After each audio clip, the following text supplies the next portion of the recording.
Hello बच्चों, आज हम देखेंगे कि इंक्लाइंड प्लेन पे अगर कोई ब्लॉक रखा हुआ है तो उसका फ्री बॉडी डायग्राम कैसे बनाएंगे।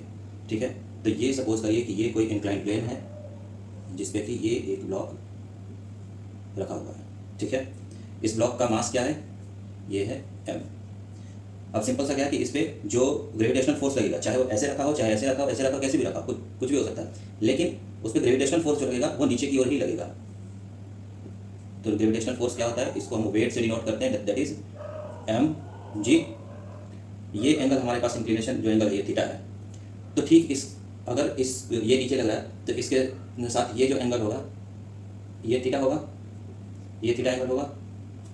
तो ये एम जी का जो ये कंपोनेंट होगा जिसे हम वर्टिकल कंपोनेंट कहेंगे वो होगा एम जी कॉस थीटा, और इसका हॉरिजॉन्टल कंपोनेंट क्या होगा, ठीक एम जी कॉस थीटा के परपेंडिकुलर, वो होगा इस डायरेक्शन में, और ये होगा एम जी साइन थीटा। ठीक है, इस पे क्या है, ये जो एक जो सरफेस है ये एक नॉर्मल फोर्स लगाएगा ऊपर की ओर, ब्लॉक को ऊपर धक्का देना चाहिए। जो भी ब्लॉक, अगर सपोज ये ब्लॉक ऐसे प्लेन में है तो ये प्लेन भी उसको ऊपर धक्का देता है, जिसे हम नॉर्मल फोर्स कहते हैं। तो नॉर्मल फोर्स इस जो बाउंड्री है उस बाउंड्री पे लगता है एक्चुअली, लेकिन हम यहाँ से डिनोट नहीं कर पाते, तो हम इसको यहाँ इस तरह से डिनोट कर देते हैं क्योंकि उसका डायरेक्शन इस सरफेस के परपेंडिकुलर ऊपर की ओर होता है। नॉर्मल फोर्स को हम एम से डिनोट करते हैं। ठीक है, अब क्या होगा कि अगर ये स्मूथ सरफेस है तब तो एम जी कॉस थीटा की वजह से ये फिसल जाएगा नीचे।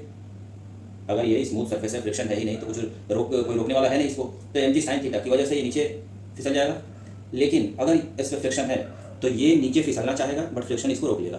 दैट मीन्स फ्रिक्शन किधर लगेगा, opposite to direction of motion.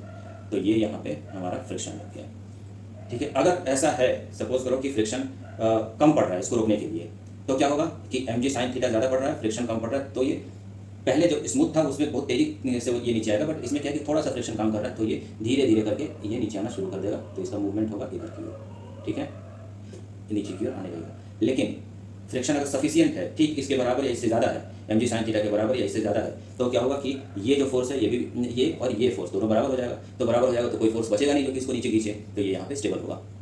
ठीक है।